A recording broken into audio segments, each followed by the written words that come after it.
Cerah ya? Ya. Oke. Udah mulai? Hitungin. Om Swastiastu. Om Swastiastu. Kembali lagi di channel Santi Dharma Chandra. Saat ini Santi berada di pura termegah yang seumur hidup Santi. Ke pura baru pertama ini menemukan pura yang sangat megah yang Santi nangkil ke sini. Swastiastu ide. Om Swastiastu. Baiklah, sebelumnya Titi ngaturakan matur suksemu banget. Santi udah diizinkan untuk ngayah online nih. Ngayah, kan ada ngayah bagian Banten, ngayah sebagai untuk juru masak, ada yang bersih-bersih. Santi ngayah sebagai online karena untuk memberitakan ke netizen bagaimana dengan adat dan budaya khususnya di Bali ini, dan ini untuk di Ubud. Baiklah, ide sebelumnya kenalan Dumun untuk generasi muda itu agar lebih mengenal dengan di Puri Ubud ini. Nunas nama lengkapnya ide. Nama lengkapnya ide. Dr. Gede Rakto Hati SIMM. Gelarnya banyak banget ide. Saya kan menjadi dosen. Oh iya. Dan di Fakultas Ekonomi Universitas Udayana. Oke. Astumbara. Baiklah, ide. Ini kan ide sebagai Manggala Karya, sebagai pelampon juga untuk di pura ini. Kok bisa sih pura semegah ini tuh? Bagaimana sejarahnya? Santi tuh ingin tahu gitu. Kalau saya mau lanjut ke nanti, hanya sekedar megah saja. Mungkin belum cerah gini. Feelingnya dulu gimana? Perasaannya dulu. Perasaannya ya. Kan itu kalau megah kan wah memang luar biasa, memang luar biasa. Nah, untuk taksunya luar biasa karena banyak sesuhunan Ida Betara yang melinggi di sini. Dan ini sebagai ampun Ida. Titian kan tadi kan di belakang di sana kan ada tukat tuh di belakang. Santi melihat untuk Ubud ini adalah miniatur Nusantara di zaman kejayaan Nusantara. Itu yang Santi rasakan. Ini jujur nih Ida, karena kan Santi pas waktu kemarin itu kan ngaturin pekelem. Terus pas ngaturin pekelem pas di Beji, Titi yang sempat sembahyang di situ, dan yang Santi lihat Ubud ini memang miniaturnya Nusantara dalam waktu kejayaannya Nusantara ada di Ubud. Makanya dari situ Ubud ini sebagai jantungnya untuk yang harus dirawat. Makanya untuk taksu nyawanya Nusantara ada di Ubud dan di Bali ini. Menurut ini bagaimana ini? Jadi yang pertama tadi sudah dijawab sampai bisa mengapresiasi bahwa Ubud adalah jantungnya daripada. Nah ini Santi yang bilang, bukan saya. Santi yang bilang, karena Santi habis meditasi di Beji. Nah itu skill saya yang walaupun saya punya perasaan. Jadi pura ini kebetulan saya yang bertanggung jawab sama dua saudara lagi. Yang zaman dulunya adalah almarhum Bapak dulu. Kemudian kami melakukan dengan pengayah Subak yang ayahnya petani-petani gitu jadi terakhir sekarang desa Ubud juga ngayah lah melakukan pacara-pacara kami yang ketiga yang tanggung jawab semua baik fisik bangunan maupun pacara seperti sekarang. Berarti untuk yang tiga ini saudara kandung? Saudara kandung. Berarti yang pertama Dr. Randes Ida Cokorda Gede Putra Sukawati. Yang kedua Profesor Insinyur Ida Cokorda Gede Arta Arta Ardana SE Sukawati. Harus hafal. Terus yang ketiga Profesor Dr. Ide Cokorda Gede Raka Sukawati. Tiga aset ya, tiga aset luar biasa. Jadi itu yang pertama.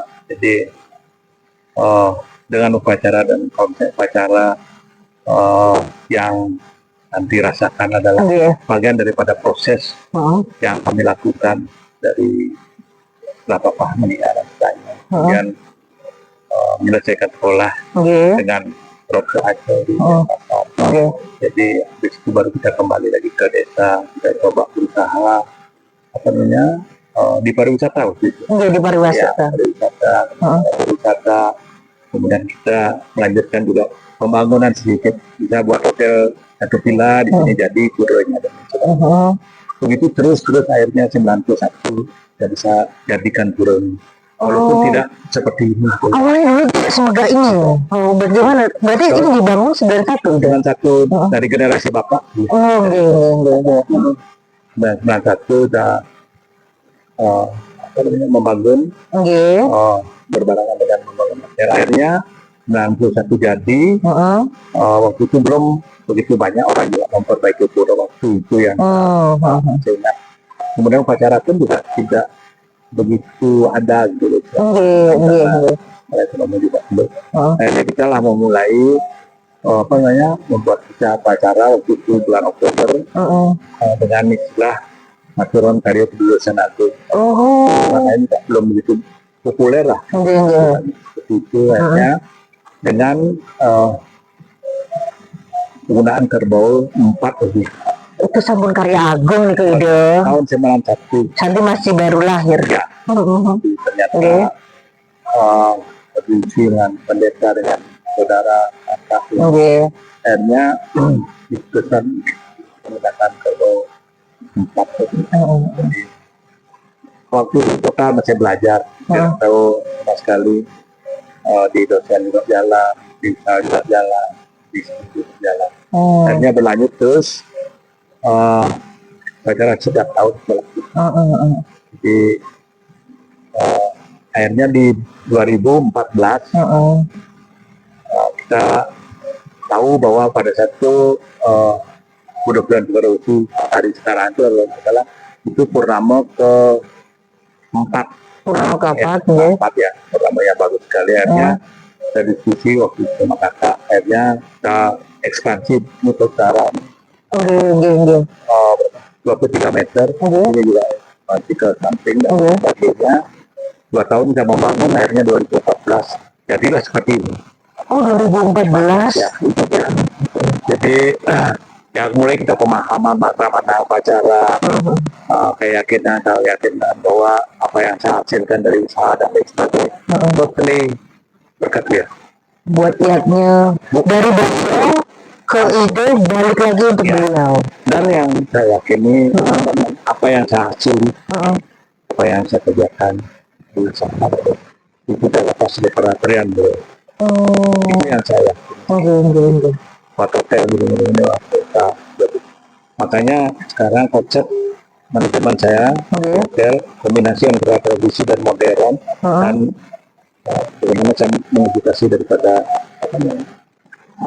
bisa menerima kondisi seperti ini dan menarik dan sebagainya.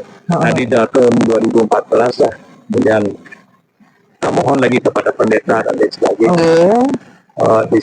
Disuruhlah konsep kita tingkatkan yang 1991 itu ditingkatkan dengan menggunakan sarana kerbau 16. Kerbau 16 sudah? Ya. Tadi kan dia 2014. Jadi kita sudah pada upacara berbeda. Jadi tetap inti jadi pada upacara kerbaunya 3. Jadi seperti besok ini 3. Yang lain itu sebenarnya persembahan kepada alam semesta sebagai konsep kita parana. Jadi semua kerbau yang lain tidak di gunung karena beliau ada istana daripada beliau sudah berteri di Ulun atau Batu di sini. Istananya beliau di sini.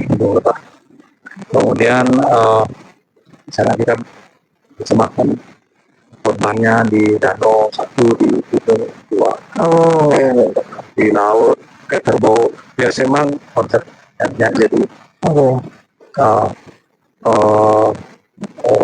di laut sembah juga kerbau. Di sini di sungai sekarang pakai kambing kayaknya di tahun ke-10 ini tidak sebesar waktu 2014 pakai kambing. Di Batu juga kambing ada pakai upacara sekarang 4 kerbau. Jadi ini konsepnya adalah keseimbangan. Karena waktu itu puranya baru yang memungkah istilahnya, jadi upacara pasal dan sebagainya dari awal sekarang enggak. Jadi memang berbeda waktu 2014 itu yang membedakan sekarang tahun 91 sama 2014. Jadi ya kembali wujud respect kepada itu semua. Sebagai baktinya itu sekeluarga juga buat masyarakat juga gitu kan. Tidak apa-apa yang mengembalikan ke apa yang harus kita berikan. Ini semua ini 2014. Dan ini didesain anak ekonomi. Anak ekonomi sama anak arsitek. Ekonomi luar biasa. Tadi juga magister manajemen di Jakarta, Ya. UMB Ya. di Mercubuana Jakarta. Wow. Jadi bedanya di sini ekonominya manajemen ya mendesain seperti talenta lah Pak. Tapi tetap segin bakat jadi kakak yang apa namanya ACC. ya, tidak akhirnya kerja seperti ini gitu. Berarti apa dibilang izin saran ide untuk ke atas untuk melihat kemudahan. Beda ide. Ini satu lagi pertanyaan.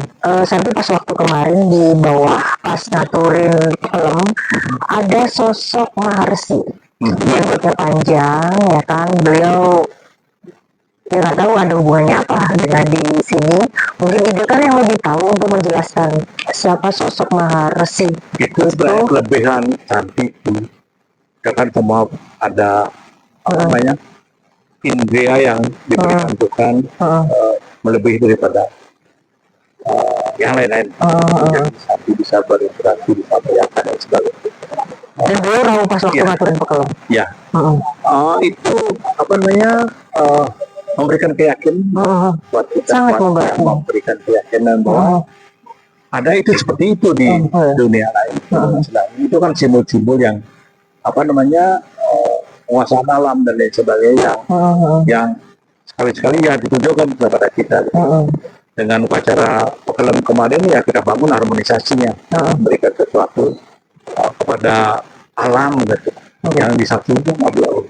Nah, sosok Maharsi itu siapa nih Kak Ibu? Mungkin Maharsi Markandeya karena ini sejarahnya kan. Ada hubungannya dengan Maharsi Markandeya. Kan dekat sekali dengan di Jawa lah, di Jawa Tengah. Nanti nanti di buku itu nanti. Nanti saya baca pelajarin ya. Di sini dan lain sebagainya. Apa namanya? Maharsi Markandeya hadir tahun 800 ke Bali, belum Bali namanya. Karena ke Jawa sama Bali masih jadi satu. Jadi beliau lah yang peradaban baru ke Bali. Beliau yang membawa peradaban baru ke Bali. Karena beliau tidak melakukan sesuatu merabas di Bali, jadi banyak untuk beliau yang meminta. Itu. Akhirnya itu ada yang bilang 400, ada yang 40. Jadi beliau kembali lagi ke Gunung Raung. Banyuwangi. Nah, di sana lah beliau mendapatkan petunjuk bahwa untuk melakukan sesuatu di Bali didahului oleh satu kegiatan ritual dengan penanaman Pancadatu. Berarti Pancadatu itu sejarah dari Maharsi Markandeya. Ya.